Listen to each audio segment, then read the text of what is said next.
Where's Klaus? Hey, Klaus. Come, Klaus. Good boy. Good boy.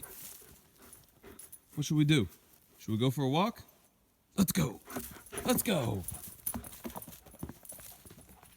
Hey guys, Christopher Aaron here. How are you? It's Thursday, September 19th, and just thought I would take a moment to go for a little walk in the woods with you, because sometimes we have to get out of the office, away from the desk, away from the computer screen, and we have to reconnect with the trees and with the plants, because it's important. What we got up here, huh, bud?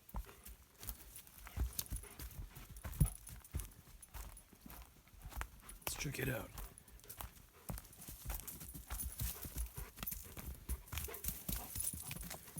Wow. Water's low. Oh, that's nice. So I thought we'd just stop here for a minute, take a little break, and let's talk about what we saw yesterday in the markets. So it was the second interest rate cut of the present cycle.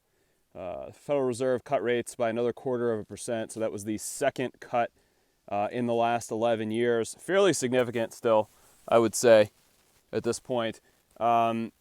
We saw a sell-off in the price of gold, but to be honest, I don't think that was really related to the interest rate cut. Isn't it interesting, by the way, as a side note, that most people believe that interest rate cuts are positive for precious metals, but every time we actually see the cuts themselves, we see gold selling off immediately after that. But I actually think it wasn't so much the cut, it was actually that the price of gold technically has just been overbought over the last few months. I mean, we've seen almost a $300 price increase in the price of gold here since May. And so I think the market would have used any excuse, any reason to sell off. And sometimes you can see that on the chart, and it's just like fill in the blank. You know, what is the market going to choose? What reason, quote unquote, is the market going to choose to actually sell off? How, Klaus? What reason?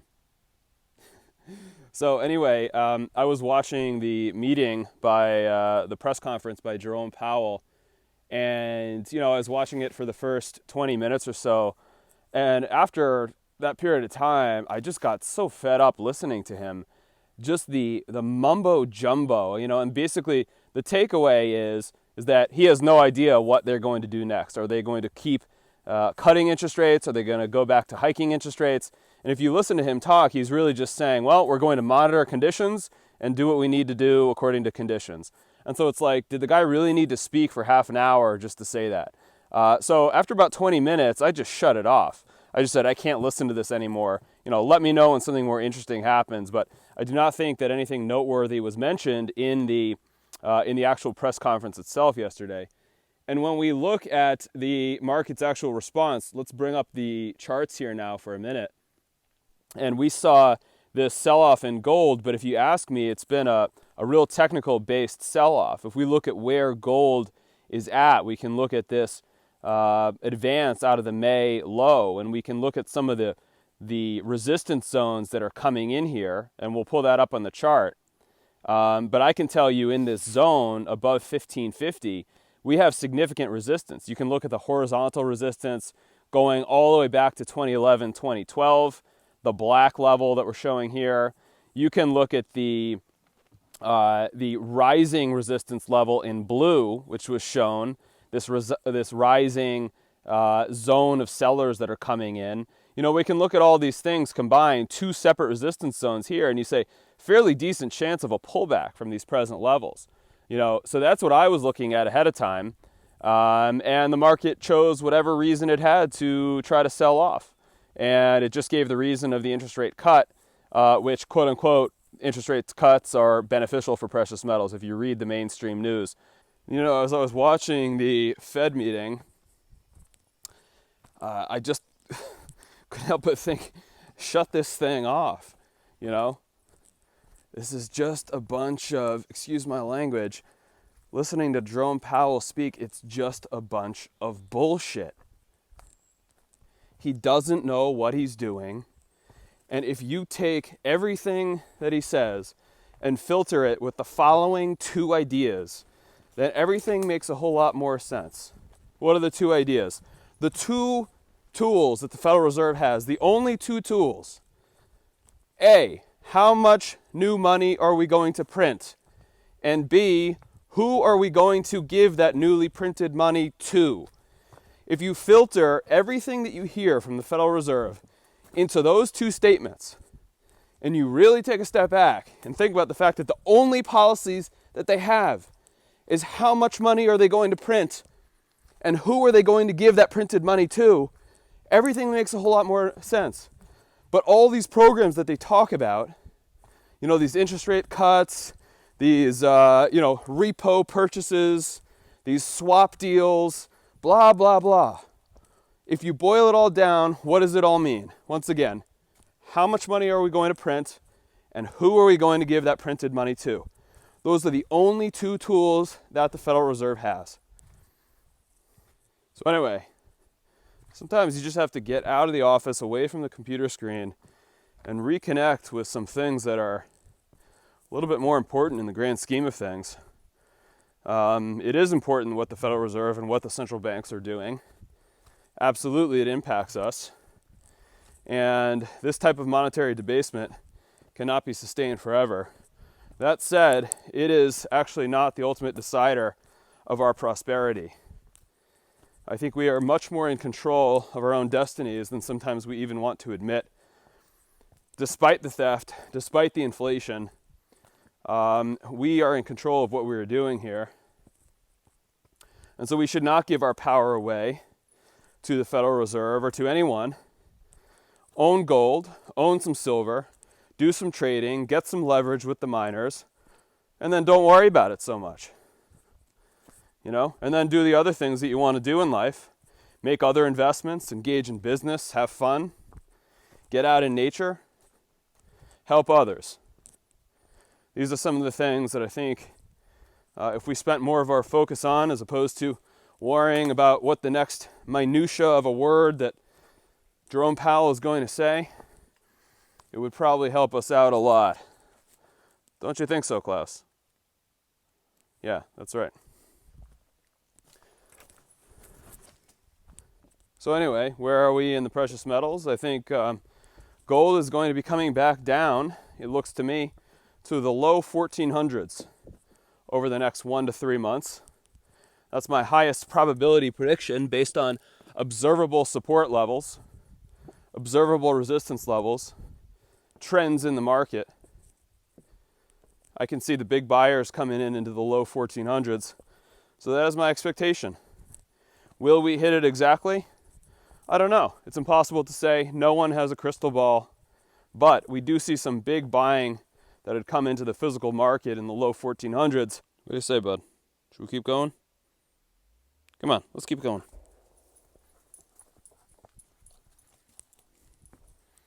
Come out to some sort of a clearing here. They're doing some cutting. But that allowed this little flower to grow here. So even all the cutting wasn't 100% bad, right?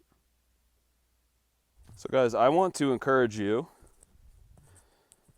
whenever the markets seem a little bit confusing, uncertain, whenever life seems a little bit complex, get out in nature. Right? If you have a dog, take your dog. If you don't have a dog, just go by yourself. This is one of those times where I actually think it's important. One of the most important things that I find is to go out in nature without any other human beings. So a dog is kind of a nice compromise because it's company, it's protection in the wild. But at the same time, they don't speak to you in English anyway. And there is something about that which then allows one's own mind to process things in a different kind of way, which I think is one of the most important things that I get out of time in the woods. That's a good boy, bud.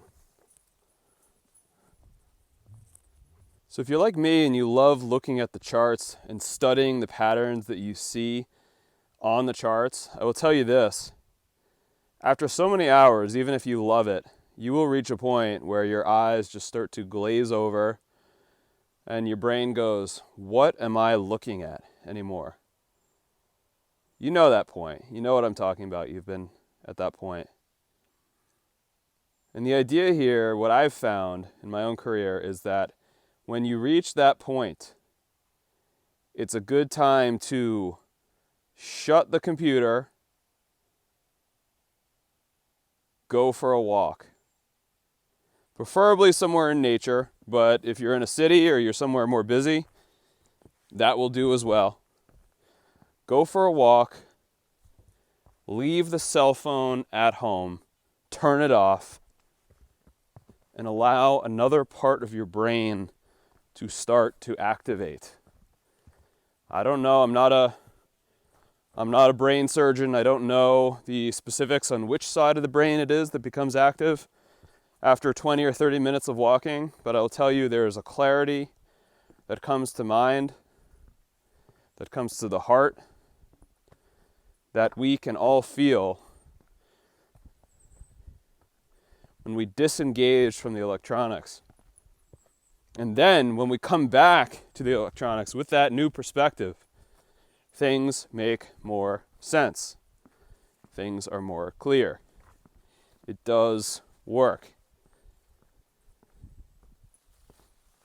Hey, Klaus, come over here, bud. Good boy. Good boy. Sit.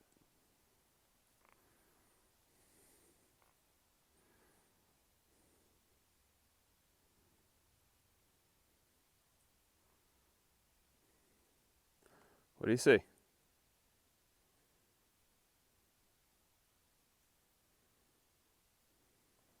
Is there anything there?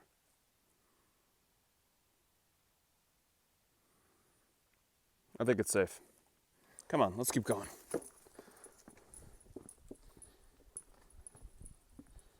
So guys, we're walking back now.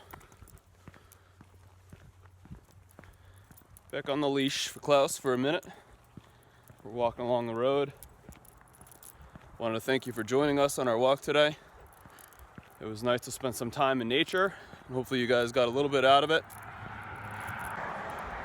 Don't listen to everything I say. Don't listen to everything Klaus says. No one has all the answers, myself included. Take as many reliable sources of data as you can find, bring them together, and form a best assessment. That's what I do myself. I recommend that's what you should do. And things will work out. If you want to know more about the individual companies that we are investing in here, that is the premium service that we publish here. It's called Precious Metals Intelligence. We publish all the research and the timing components of that. I think there's a major opportunity in some of the undervalued silver miners at this point. We also do members-only videos just like this, and the last one that went out covered not only the mining sector, but also gold, also silver, and also the U.S. stock market, which is at a critical juncture. For individuals who would like, if you would like to speak to me in person, just know I take no funds or fees from any of the companies that we're talking about here. None of the dealerships, none of the ETFs, none of the mining companies are paying me to do this. We are an independent firm here, and I simply look out for the best interest of individuals. So if you would like to speak one-on-one, if you have a significant portfolio, or if you are just getting started in the metals and you'd like to speak for half an hour or an hour with someone who's independent, know that you can reach me on the consultations tab on the website.